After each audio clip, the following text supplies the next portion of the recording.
যাবই লাগিব। মামাৰ ঘৰত বেছি দিন থকাই নহয় নহয়। সেইবাৰ তোমাক লগ পালোঁ বুলিহে।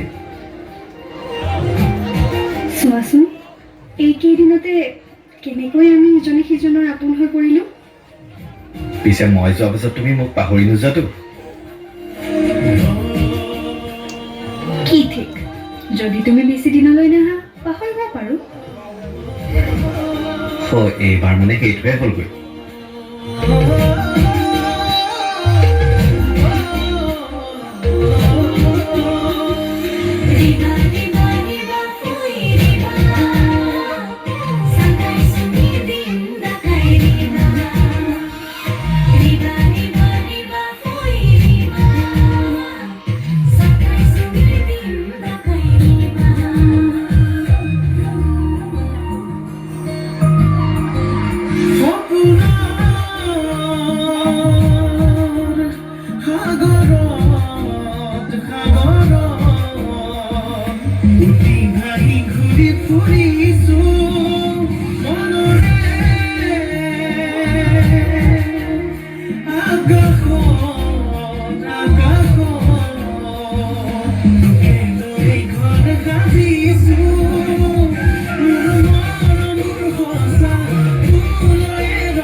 সোনকালে আহিবা, মই তোমালৈ বাট চাই ৰ'ম।